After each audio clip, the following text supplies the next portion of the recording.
Messieurs et dames, bonjour et bienvenue dans Carnet de femmes. Aujourd'hui, nous allons parler de la belle famille, bien évidemment. On va échanger sur un sujet qui parle de la belle famille, qui dit peut-on vivre dans sa belle famille après le mariage? Est-ce qu'une épouse peut vivre dans sa belle famille, c'est-à-dire dans la famille de son époux après son mariage? Alors, je veux partager ces moments avec deux belles dames. Je dis bonjour à maman Karine. Bonjour Naomi. Vous allez bien? Très bien, merci. Vous êtes sûre? Oui, très bien. Wow, je suis très contente de vous recevoir aujourd'hui dans le Carnet des femmes. Passer sur tous ces moments qui édifient, qui transforment, qui informent en même temps avec non seulement les jeunes filles, mais aussi les dames dans notre pays. Merci beaucoup. Je dis également bonjour à Madame Nathalie. Vous allez bien? Ah, je comprends direct. Comprenez directement. Ça, c'est un nom. Ça, c'est un nom qui dit beaucoup en tout cas. Alors, messieurs et dames, directement, nous allons prendre la première question. Je vais poser directement la première question à Madame Nathalie. Madame Nathalie, est-ce qu'une épouse peut aller rester dans la famille de son époux après son mariage? Bon, je dis non. Je dis non pourquoi? Parce que les familles africaines, c'est difficile. C'est difficile parce que la belle-fille ne sera pas à l'aise. Et vous connaissez comment nos familles africaines se comportent. Vous voyez, la belle-fille vient d'une famille peut-être, elle a ses coutumes, elle a ses habitudes à elle. Directement l'intégrer dans une autre famille qu'elle ne maîtrise pas les habitudes de là, ce n'est pas vraiment facile d'être acceptée avec les habitudes importées. Là, je dis d'emblée non. Donc, selon vous, c'est pas bon que la jeune fille aille dans la famille de son homme. C'est tout pour les familles africaines. Ok. C'est tout pour les familles africaines. Ah oui. Ah ok. Alors maman Karine, je vais prendre également votre avis avant de vous poser la question suivante. Pour vous, est-ce qu'une jeune femme qu'on vient d'épouser peut aller rester dans la famille de son mari? Déjà, je vais répondre en deux volets. Je sais que parfois il y a des circonstances qui peuvent arriver dans la vie qui font que la belle-fille se retrouve dans la belle famille. Je parle bien de circonstances, donc ce n'est pas toujours, comme on dit, une partie de plaisir, mais parfois ça peut être une contrainte à cause de certaines circonstances que je ne souhaite pas d'ailleurs à nos jeunes couples. Mais si nous nous référons à la Bible dit il n'est pas bon que l'homme soit seul, je le ferai une aide semblable. Et puis un autre verset qui dit l'homme quittera son père et sa mère, il s'attachera à sa femme et les deux deviendront une seule chair. Cela suppose que cet homme-là va maintenant voler de ses propres ailes. On dit bien il va quitter son père et sa mère. Ça veut dire qu'il y a une certaine rupture. C'est vrai, le lien de sang reste là, mais en ce qui concerne la vie, le jeune homme part, il va commencer sa propre vie, il vole de ses propres ailes, il prend sa femme et voilà, il va commencer sa vie. Il n'a plus de compte à rendre à ses parents, à ses frères. Je rejoins ce que maman Nathalie a dit, l'idéal c'est que le couple soit vraiment chez lui parce que c'est déjà l'ordre que Dieu a établi. Ah oui. Voilà. Alors je vais poser la question suivante. Je vais savoir, est-ce que vivre dans sa belle famille peut impacter plutôt la relation ou le couple ou impacter le jeune couple dans sur le plan plutôt économique ou sentimental?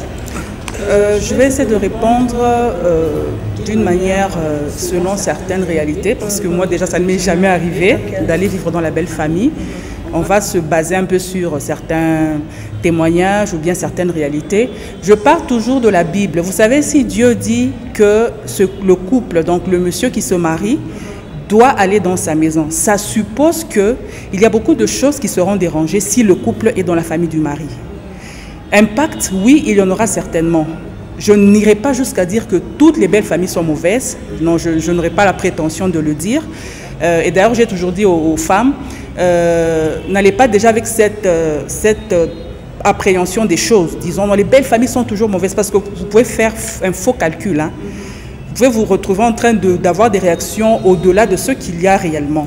Alors, donc, on y va, bas la terre. Mais ce que je peux dire, c'est que, vous savez, quand il y a maintenant deux couples, deux familles, parce qu'il y a le couple des parents et leurs enfants, et puis il y a le jeune couple. Donc c'est déjà deux entités différentes. Et chacun a ses préférences, chacun a ses horaires. Donc c'est vraiment deux entités différentes qui sont dans un même endroit et ça va certainement déranger. Puisque vous savez, les parents, ils auront toujours tendance à exercer leur autorité parentale. Parce que bon, la configuration n'a vraiment pas changé. Il voit leur fils qui est là, qui leur amène une femme. Et au bout du compte, la femme, on la voit comme une fille de la maison. Et voilà, maintenant, l'ordre ne vient plus du mari, l'ordre vient du père, de la mère. Et voilà, ça dérange. Et cette jeune fille-là, cette jeune femme qui vient de se marier n'aura pas cette liberté d'expression. Elle n'aura pas cette liberté-là de se comporter comme elle veut dans sa maison. Et ça va apporter des frictions. Puisque la maman du mari peut ne pas comprendre. La jeune femme a besoin de quelque chose. La maman trouve que la fille exagère et ça apporte souvent des frictions. Donc, ce n'est pas toujours l'idéal. Ce n'est pas toujours l'idéal. Alors, voilà. J'ai une question pour vous. Il peut arriver que la jeune fille se retrouve dans la famille, dans sa belle famille. Bien évidemment que pour vous, vous n'êtes pas d'accord avec cela. Alors, si il s'est fait que la fille vit dans sa belle famille, peut-elle vivre comme étant dans sa propre famille biologique, c'est-à-dire se sentir à l'aise, faire tout ce qu'elle a toujours fait chez elle, s'il arrivait qu'elle s'est retrouvée dans sa belle famille? Se sentir à l'aise dans une belle famille, c'est rare. Et ce qui est rare est cher. Au fait, comme ma co-débattrice a dit, oui, dans le cas des circonstances, on peut se retrouver, que ce soit seulement pour un petit temps. Okay. Parce que mettre deux familles ensemble, ce n'est pas facile. Je vous ai dit au début là, dans l'entame de ma réponse, je vous ai dit que la belle-fille vient de sa famille avec tout ce qu'il y a comme coutume, tout ce qu'il y a comme comportement, tout ce qu'il y a comme... Elle vient avec tout ça. Elle s'amène dans une autre famille qu'elle ne maîtrise pas. Parce qu'il ne faut pas vous tromper, hein, pendant les fiançailles, les gens se cachent. La réalité, c'est quand vous êtes dans le couple. Maintenant, vous allez connaître qui est qui. Voilà. Alors, quand vous arrivez dans la belle famille, pour y rester, ce n'est pas pareil. Et quand vous venez pour rentrer chez vous. Alors, sur ce, c'est-à-dire...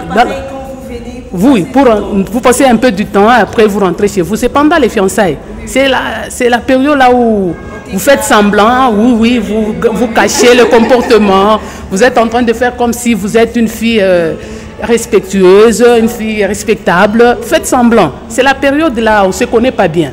Maintenant, le jour J, vous vous mariez, on vous dit non, vous n'avez plus de maison, vous devez aller vivre avec la belle-mère. Vraiment, moi, je ne souhaite pas. Ce n'est pas quelque chose à souhaiter.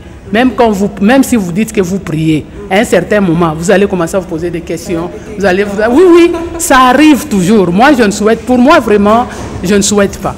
Mieux vaut demander à votre époux de vous chercher quelque chose qui peut vous abriter pendant une période X, hein, afin que Dieu vous aide pour faire mieux. Parce que quand la femme est dans sa belle famille, elle n'est pas libre, comme ma co-débattrice l'a dit. Elle n'est pas libre. C'est-à-dire, l'homme aussi ne l'est pas. Parce qu'elle est sous la gestion de ses parents. Il y a les grandes sœurs, il y a celles-ci. Il y a toujours des informations qui foutent, même des fausses informations, qui viennent, c'est-à-dire l'impact négatif. Ah, ok. Mais moi, j'ai une question. Parce qu'on parle de belle famille, on nous a toujours dit, voilà, quand tu viens dans la belle famille, c'est quand ta famille, c'est-à-dire c'est la famille de ton mari. Quand on t'épouse, tu épouses également toute une famille. Mais comment elle ne peut pas être à l'aise en étant dans sa belle famille? Quand est-ce que la femme se trouve à l'aise dans la belle famille? Quand elle accepte de s'adapter au comportement qu'elle a trouvé là. Elle accepte. C'est-à-dire qu'il faut accepter, il faut faire un effort. Okay. Oh, ce n'est pas facile. Ça, c'est pas facile. Parce qu'il y a un adage qui dit, quand on connaît les saints, on les honore. Okay. On vit avec... Voilà. Alors là, moi, je suis vraiment sceptique. Je dis seulement ce n'est pas du tout bon que la belle fille, hein, après le mariage, qu'elle aille vivre dans la belle famille. Parce que vous savez, peut-être vous pouvez faire mieux, mais la maman dit, quoi tu as qu'il vit. Vous voyez un peu. Alors pour arriver à faire ce que la belle-mère veut, c'est pas facile. C'est une grande tâche. C'est-à-dire vous passez une période de fiançailles, au moins vous devez vous sentir maintenant à l'aise pour vous réjouir maintenant dans votre couple. Mais vous arrivez dans les problèmes. Vous tombez dans les problèmes, vous devez arranger, vous devez faire ceci, vous devez vous adapter. Vous voyez un peu, c'est encore un autre travail. C'est un autre travail. Et si c'était peut-être une façon de vous tester pour voir si réellement vous êtes assez forte comme vous l'avez montré pendant la période de fiançailles, peut-être que la belle-mère veut juste essayer un peu de tester si, si tu es vraiment apte comme tu as toujours été pendant la période de fiançailles. Même dans ces cas, en tout cas, vous êtes catégorique. Pour vous, il n'y a pas question de vivre dans sa belle famille. La belle-mère ne peut pas me tester. Elle va me tester en tant qu'elle a quelle qualité de me tester. Elle a engendré l'homme, l'homme m'a aimé. C'est lui qui doit vivre avec moi et corriger mes erreurs pour que lui aussi... C'est ça. La maman n'a même pas question de me tester. Ce n'est pas avec elle que je dois passer tout le reste de ma vie. C'est avec mon mari. Elle va me tester pourquoi. Mais c'est quand même la belle-mère. C'est la belle-mère, oui. Oui, la belle-mère, on n'en disconvient pas, on ne refuse même pas. On lui donne la place. On lui donne toutes les valeurs, tous les respects, toutes les valeurs d'une belle-mère. Parce qu'il a engendré mon mari. Mais rester avec lui, avec elle plutôt dans une même famille, dans un même foyer, sous le même toit, c'est pas facile. Ah oui. Alors, maman Karine, vous, déjà que vous avez donné votre réponse dans des volets, moi j'aimerais savoir, est-ce que vivre dans sa belle famille, c'est vraiment une situation facile à gérer ou facile à supporter? En tout cas, je vais répondre un peu comme maman Nathalie a dit. Déjà, vous savez, faire des efforts pour plaire à son mari, c'est un travail que j'ai. Parce que quand je suis prise en mariage par un homme, je vis pour lui, j'existe pour lui, je fais tout pour lui plaire. C'est ça le travail que la femme mariée a. Et non pour sa belle famille. Et s'il faudrait qu'elle ajoute encore plaire à sa belle famille, là, elle ne vivra plus carrément. Là, vous la sacrifiez. Donc, ce n'est pas, comme je l'ai dit au début, même quand j'ai dit que c'était certaines circonstances peuvent faire qu'un couple se retrouve dans la belle famille de la femme, mais ce n'est pas une situation à souhaiter. D'ailleurs, maman Nathalie a dit un point que j'ai beaucoup aimé. Elle a dit, la femme, le mari doit en tout cas se battre pour que ce soit vraiment pour très peu de temps. En tout cas, c'est lui qui doit offrir quand même le cadre à sa femme. C'est lui qui doit mettre sa femme à l'aise. Vivre dans la belle famille, comme j'ai dit, c'est deux entités différentes. Alors, la femme a besoin de s'exprimer. Vous savez, elle a été sous l'autorité parentale durant toute sa jeunesse. Alors, quand elle vient chez son mari, il y a un peu plus de liberté parce que, vous savez, être épouse et être enfant, c'est deux choses différentes. S'il faut qu'elle soit épouse et enfant à la fois, en tout cas, là, elle ne va même pas s'épanouir. Ça devient vraiment trop lourd pour elle. Oui, voilà. Moi, je me dis, maman Karine, est-ce qu'on peut faire vraiment confiance à sa belle famille à 100%? Parce que les belles familles, généralement, on les considère comme une famille hypocrite, comme maman Nathalie l'a dit. Au début, pendant des périodes de fiançailles, ils sont gentils. Voilà, quand tu arrives à la maison, non, ne touche à rien, ne fais rien. Non, on va tout faire. Est-ce qu'on doit vraiment faire confiance à sa belle famille à 100%? Vivre sans confiance, c'est aussi pas bon. Parce que vous savez, si on commence à vivre sans confiance, on va plonger facilement dans l'hypocrisie. Même nous, hein, c'est pas seulement la belle famille, même nous risquons de plonger dans l'hypocrisie. Voilà pourquoi j'ai dit, moi je ne conseille pas aux jeunes femmes d'aller d'emblée avec cette image-là que les belles familles sont mauvaises. Ça, c'est vraiment quand même une information dangereuse que je pourrais donner parce que cette femme-là aussi se retrouvera belle-sœur quelque part, belle-mère quelque part. Vous voyez? Donc, il est aussi question de se mettre à la place des autres. Vous voyez? Parce que c'est vrai, j'ai ma belle famille, mais un jour, je serai aussi belle-mère, je serai aussi belle-sœur. Donc, aller avec cette information que les belles familles ne sont pas toujours bien, moi, je n'adhère pas à cette vision des choses, mais je demanderais plutôt aux jeunes femmes, comme maman Nathalie l'a dit, de faire un effort, de s'adapter, hein, de faire un effort de s'adapter. Mais l'idéal, c'est que vraiment, ce soit les deux familles soient à des endroits différents. Parce que vous voyez, il y a des choses qui, au début, ce n'est pas toujours l'hypocrisie. Hein. Vous voyez, au début, quand on a poké Mugeni, c'est naturel. Donc, au début, on ne touche à rien. Ce n'est pas que nécessairement qu'après, quand on lui donnera quelque chose à faire, c'est parce que, bon, au début, on a été hypocrite. Non, elle venait d'arriver, bon, on la chouchoute un peu.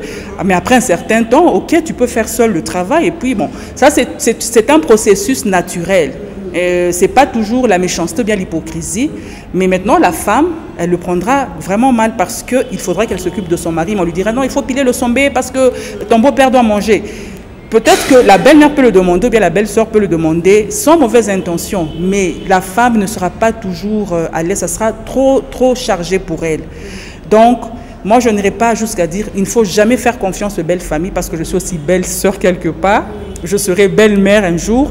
Donc, ce que je peux demander, c'est que chacun vraiment soit à sa place. Aux belles mamans, en tout cas, laissez de l'espace à votre fils. Aux belles sœurs, laissez de l'espace à votre frère parce qu'il s'est lancé dans sa vie avec sa femme. C'est possible de vivre dans l'harmonie si chacun des deux parties, donc la femme et la famille de l'homme, comprennent que voilà, nos limites sont là. C'est vrai, nous pouvons agir, nous pouvons parler, mais nous nous limitons là. Et d'ailleurs, généralement, c'est le mari qui doit mettre les choses au clair. Oui, il doit mettre les choses au clair, dire à sa belle-maman, écoutez, si ma femme doit venir, si par exemple elle n'habite pas là-bas, dans la belle famille, si ma femme doit venir, si vous avez besoin d'un service de sa part, faites-moi part d'abord de ça, vous m'en parlez à moi. Vous voyez, parce qu'il y a des hommes qui eux-mêmes livrent leurs femmes. Oui, ce n'est pas facile, c'est ce que moi aussi. Non, ce n'est pas une injonction, vous savez, c'est ça que je dis. Ce jargon-là d'injonction, c'est moi qui le dis. C'est-à-dire c'est comme ça qu'eux vont prendre ça.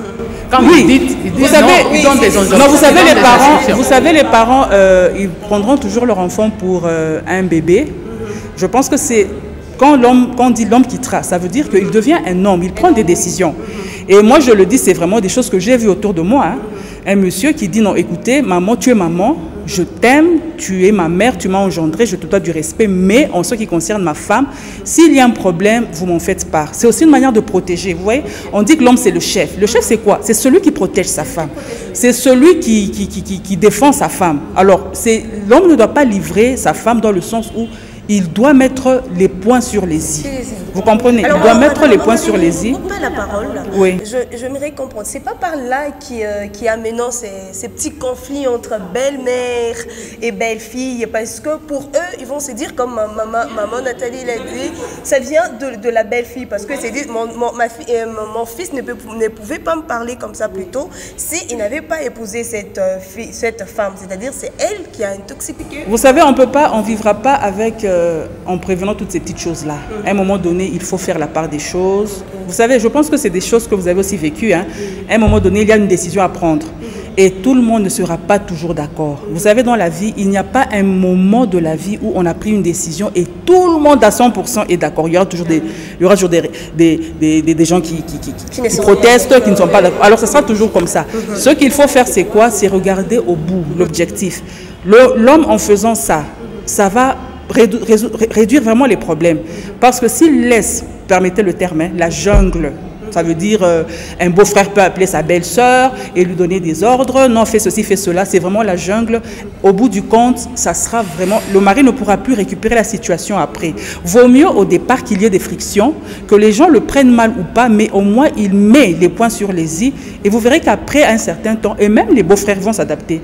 Les beaux papas, les belles mamans, elles vont s'adapter. Mutoto, Achipenda Kevili. Eux-mêmes vont comprendre que non, cet homme est devenu, notre enfant est devenu un homme.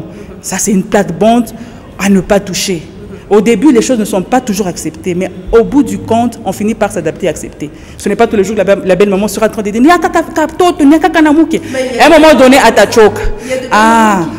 Il y en a qui sont compliqués, mais bon, écoutez, nous, on va sur les principes. Les exceptions ne manquent pas, mais sinon, c'est ça. C'est ça, je pense que le mari doit mettre les points sur les i. S'il ne le fait pas, eh ben, ça sera la jungle. Ça, je peux vous le garantir. Est-ce que c'est seulement la responsabilité de l'homme qui doit faire en sorte que sa femme soit respectée dans sa belle famille, en fait? Le respect, d'abord, c'est soi-même. Il faut commencer par... tu te vois d'abord toi-même, tu vois comment marcher, tout ça, parce qu'il ne faut pas faire des choses pour gêner les autres. Oui, il ne faut pas faire des choses pour gêner les autres. Vous savez, l'idéal, c'est ça, comme venez de le dire. Le mari doit peut-être chercher à mettre certains garde-fous, oui, pour protéger sa femme, parce que c'est lui le responsable. Mais, vous savez, quand la belle famille proche et la famille restreinte arrive à être flexible, il y a toujours la famille élargie qui entre en danse. C'est comme ça que moi je me dis souvent que ce n'est pas facile. C'est vrai, vous pouvez vous adapter, mais tout ne sera toujours pas bon aux yeux de tout le monde. C'est comme ça que moi je vais peut-être pour encourager les autres, leur dire ceci. Le mieux à faire, c'est dire à son mari, bientôt nous allons nous marier, cherchons même quelque chose qui peut nous abriter au lieu d'aller dans la belle famille. La responsabilité, ce n'est pas seulement l'homme, la femme aussi. Mais il y a de ces familles-là, même quand vous êtes là, vous vous dites, moi je ne veux pas de problème, mais les problèmes viennent toujours dans les problèmes. Même quand vous faites un effort pour éviter, il y a toujours ceux qui vous amènent, qui vous mettent des crocs en jambes, tout ça, qui vous poussent à pécher. Vous voyez, même dans la Bible, Paul a dit, ce que je ne veux pas faire, c'est ce que je fais. N'est-ce pas? C'est ça. C'est-à-dire c'est quelque chose qui a commencé, oui, toujours. C'est quelque chose qui a commencé depuis longtemps. Mais l'évidence, c'est vivre loin de sa belle famille. Là, vous allez voir qu'il y aura même du respect. C'est-à-dire l'homme là, quand il vient avec bon, pour vous, vous pouvez appeler ça quelque chose pour protéger ma femme. Mais la belle famille ne peut pas bien comprendre cela. Il peut dire ça vient de la belle-fille. Ce sont les instructions. Est-ce que lui aujourd'hui peut nous donner, nous, des instructions, nous apprendre comment nous devons vivre avec sa femme? Non. Et le problème va aller jusqu'à sa tante, jusqu'à ce que la tante viendra avec ses... Oui, c'est vrai, demain après-demain, nous serons aussi belles-mères. Mais nous ne souhaitons pas que nous soyons dans un même toit avec nos belles-filles. Non, ce n'est pas souhaitable. Ce n'est pas souhaitable. Nous prions que Dieu nous aide à nous épargner à cela. Parce que ça ne donne pas de bons fruits. Au finish, il y a toujours des problèmes, même si vous les évitez comment. Le diable est toujours prêt, surtout dans des circonstances pareilles. Il est toujours pembe nikak. Il est toujours là. Pour vous pousser à faire du n'importe quoi.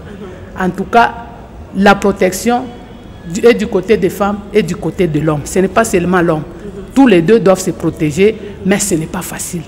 Ce n'est pas facile. C'est-à-dire la belle famille, elle ne peut pas garder ses gardes. Bon, pour la belle famille, ils peuvent rester en train de taquiner la belle-sœur elle-même. Pas taquiner. Même les problèmes qui nous arrivent dans la vie, on ne souhaite pas. Vous ne pouvez pas souhaiter. Vous pouvez vous retrouver dans une circonstance. Vous ne pouvez même pas vous y attendre. C'est quelque chose qui, comme on appelle accident sinistre, qui arrive seulement comme ça. Ce n'est pas que la belle-fille est prête, la belle famille est prête seulement pour vous pousser à faire du n'importe quoi. Non, elle n'est pas prête. Mais ça arrive toujours. Vous pouvez dire, est-ce que par quoi membre? Mais ça engendre un grand problème. Il y a des réunions de famille, on fait venir même les parrains, on leur dit, on leur fait des rapports et des rapports, peut-être même sur ce que vous n'avez pas fait. C'est comme ça que moi je demanderai que Dieu nous aide seulement à ne pas vivre dans le même toit avec nos belles-filles, parce que demain aussi nous serons belles-filles, belles-mères plutôt. Demain, après-demain, la belle-fille peut venir chez moi, elle vient me rendre visite. Pour une visite simple, après 2 ou 3 jours, elle rentre chez lui, chez elle plutôt. C'est bien, non? Rester dans un même toit, ça cause un petit problème. C'est vraiment compliqué. Un gros problème ou un petit problème? Je voulais quand même ajouter une précision. Quand j'ai parlé de l'homme qui doit mettre des garde-fous, je crois que je l'ai dit, ce n'est pas nécessairement quand la belle-fille habite dans la belle famille.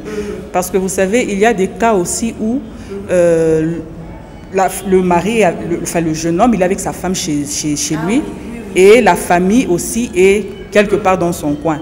Mais il y a quand même cette relation-là. Parfois, la belle-maman vient. Je vous dis que moi je connais des couples où chaque matin, la belle-maman va chez son fils faire le programme de repas. Non, aujourd'hui, on va manger ça, on va manger ça, on va manger ça. C'est la belle-maman qui allait.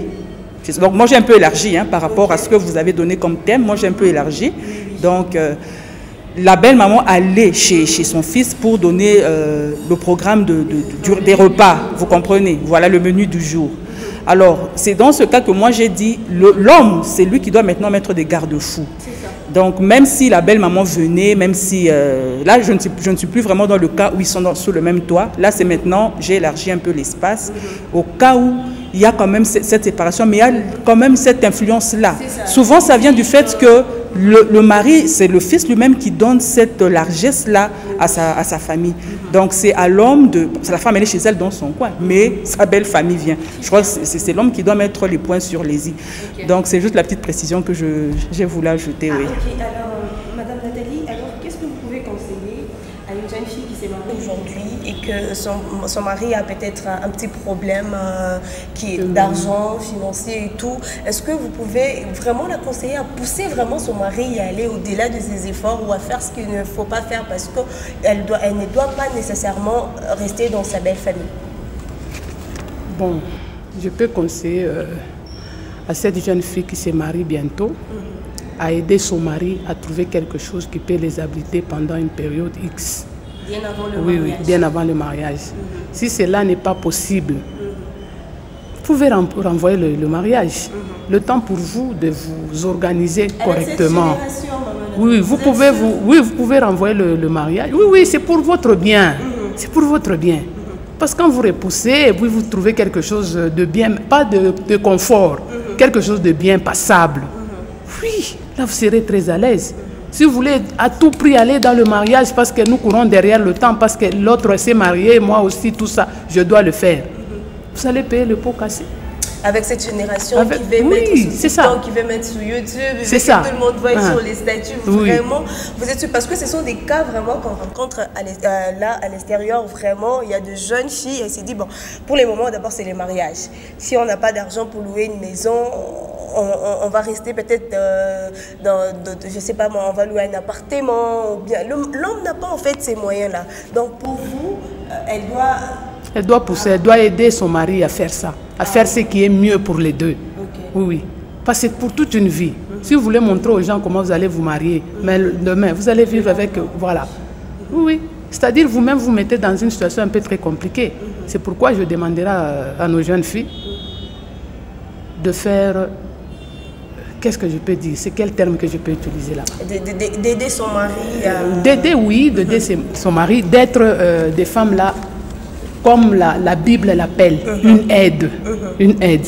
Mais que vous ne soyez pas des femmes qui se comparent à d'autres. Peut-être l'autre là a fait ça parce que son mari, bon, il a été à la hauteur de faire tout cela. Mais vous voulez faire comme l'autre.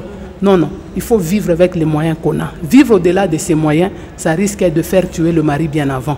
C'est comme ça que je demanderai à nos jeunes filles d'être des femmes là qui sont des aides pour leur mari. Pas des gens qui poussent parce que vivre dépend de l'autre, ce n'est pas une bonne chose. Ce n'est pas une bonne façon de faire. Ça, c'est sûr. Alors, Maman Karine, vous êtes... est-ce qu'il y a vraiment des inconvénients quand on vit chez sa belle famille?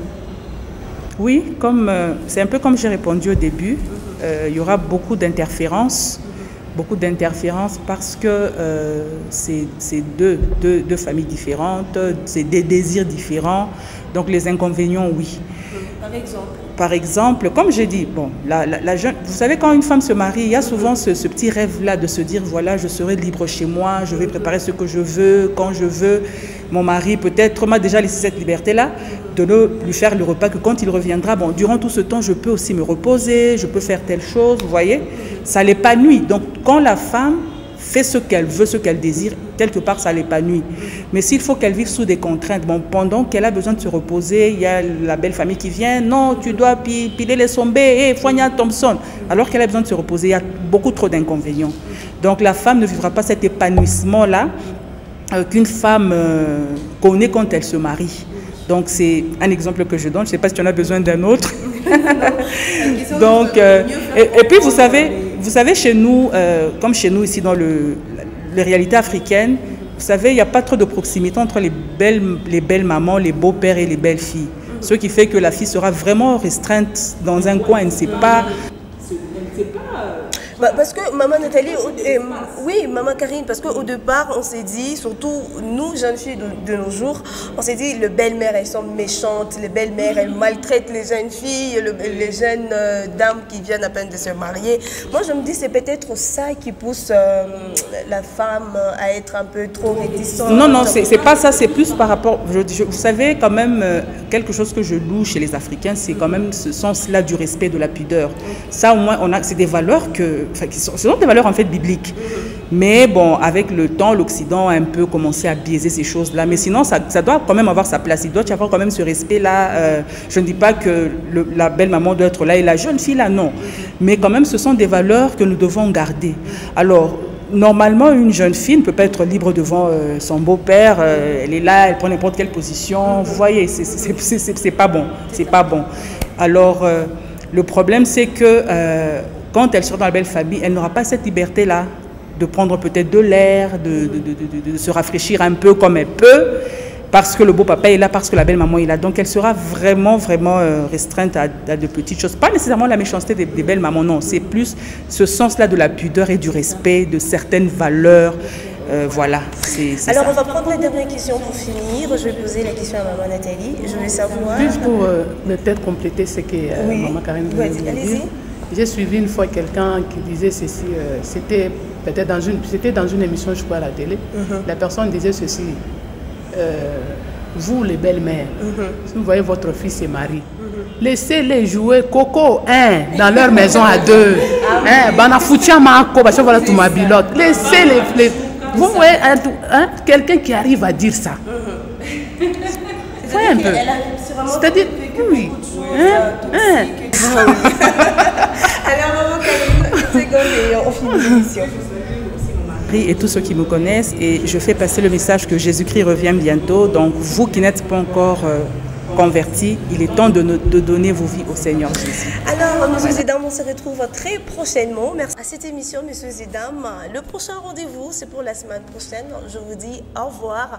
Mais avant de finir totalement, je dis merci à la grande équipe qui nous a accompagnés. Merci et bye.